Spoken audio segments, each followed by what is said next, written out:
Hello दोस्तों, कैसे हो आप। दोस्तों, आशा है कि खुश हो गए, आप स्वस्थ होंगे, अपनी लाइफ को एंजॉय करोगे। दोस्तों, आज के इस वीडियो में हम बात करने वाले हैं कि किस जातक को पुत्र होने की संभावना ज्यादा होती है और किस एज में आपको पुत्र होता है। आप अपने कौन से लाइफ के पड़ाव में होते हैं जब आपको पुत्र होने के, अगर आप कंसीव कर रखे हैं या फिर आपकी वाइफ प्रेग्नेंट है, तो उनकी एज से कैसे पता लगा सकते हो आप। वैसे तो बहुत सारे सिम्टम्स है जिससे आप पता लगा सकते हो कि पुत्र होगा या पुत्री होगी, लेकिन आप ये भी जान सकते हो, उम्र के हिसाब से भी जान सकते हो कि पुत्र होने की संभावना कब होती है और ऐसे कौन से योग होते हैं जब ये पता चलता है कि आपके डेट ऑफ बर्थ में ऐसे कौन से अंक है जिन्हें देख के पता चलता है कि आपको पुत्र होने की संभावना ज्यादा है पुत्री के तुलना में।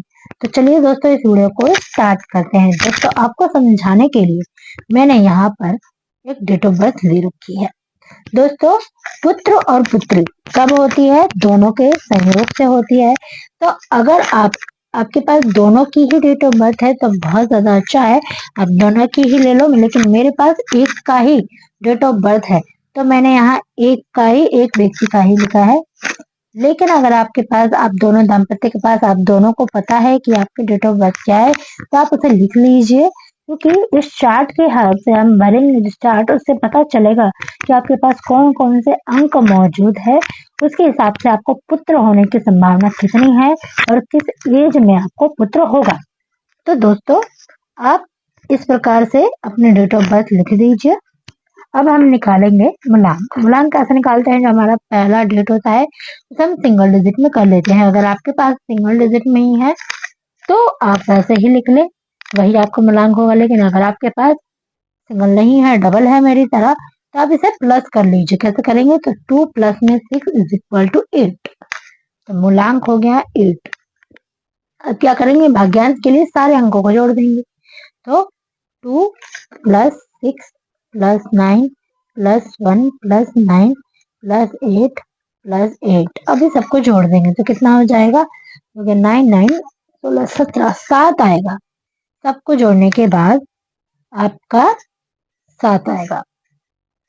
अब क्या करेंगे? टोटल अंक जो जो भी हमारे पास आ गया, हमारा मूलांक निकल गया, भाग्यांश निकल गया। अब इसको जोड़ देंगे।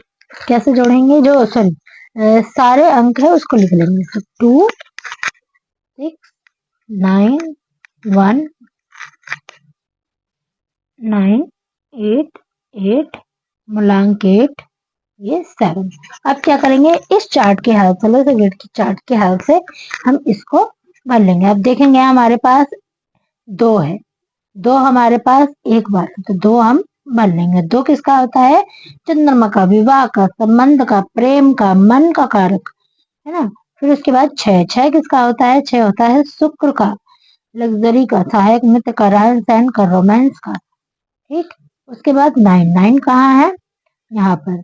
9 किसका होता है? मंगल का कारक होता है, अग्नेसिव का कारक होता है, प्रसिद्धि का कारक होता है। तो 1, 1 किसका कारक होता है?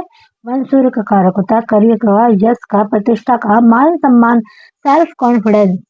आपकी यश कितना, आपको सम्मान कितना मिलेगा आपके जीवन में, ये दर्शाता है। उसके बाद 9 अगेन हम देखेंगे कि 8 3 बार आ रहा है।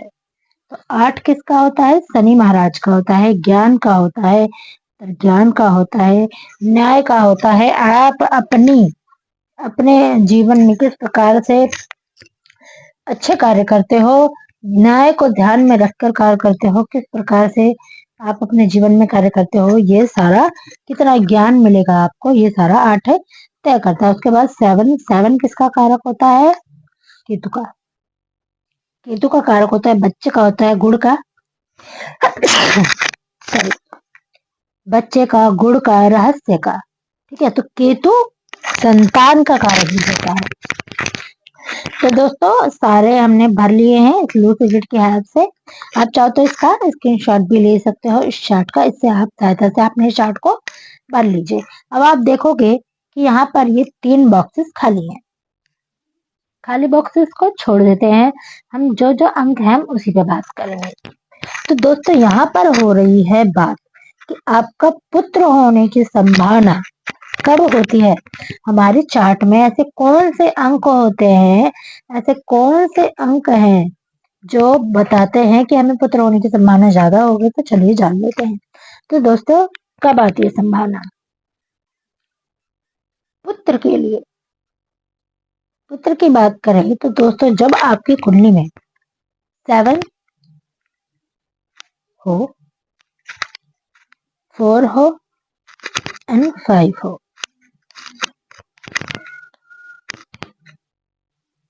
2 भी आता है। अगर आपके पास 7 है, ये संतान का कारक है। 4 है, राहु का कारक होता है, प्रसिद्धि का कारक होता है। ये आपको डिसिप्लिन में रहना भी सिखाता है, और ये पुत्र का कारक भी होता है। 5 ऐसा होता है जो बुद्धि का कारक होता है, बैलेंस का कारक होता है, व्यापार, संबंध, ऊर्जा, वाणी, इनका कारक होता है। तो पुत्र के लिए आपके पास 5 होना भी जरूरी है। 2 चंद्रमा, मन, रोमांस, विवाह, प्रेम, संबंध, मन का कारक होता है।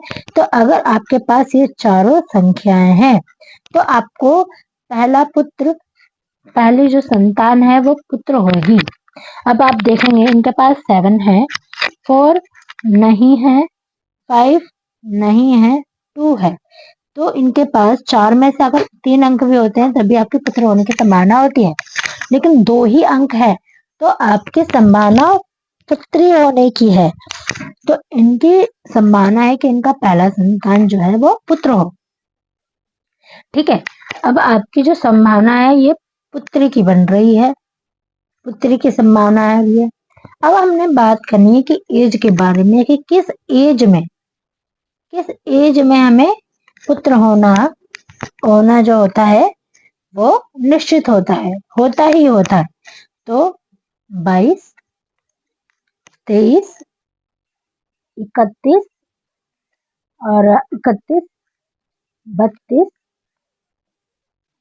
40 एंड 41। इस एज में 22, 23, 31, 32, 40, 41, इस एज में जातक को पुत्र होने की संभावना ज्यादा होती है, अगर उसके पास ये योग पाया जा रहा है। लेकिन एक चीज और ध्यान रखिएगा कि संतान के लिए दंपत्ति दोनों की कुंडली होनी जरूरी है, तभी हम सटीक निकाल सकते हैं। लेकिन मेरे पास यहाँ पर एक का ही डेट ऑफ बर्थ है तो मैंने उसी के अकॉर्डिंग निकाला है।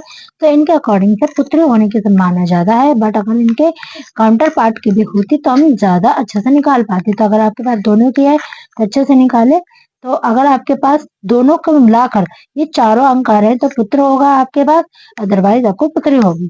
ठीक है दोस्तों, और इस एज में आपको पुत्र होने की संभावना होगी। तो दोस्तों, आई होप ये वीडियो अच्छी लगी होगी। वीडियो तो लाइक कीजिएगा, समझ में कुछ ना आया तो कमेंट कीजिएगा। मैंने अपने इंस्टाग्राम का लिंक डिस्क्रिप्शन में दे रखा है, वहां पर आप मुझे मैसेज कर सकते हैं। मिलते हैं आपसे नेक्स्ट वीडियो में। सब्सक्राइब जरूर कीजिएगा। राधे राधे।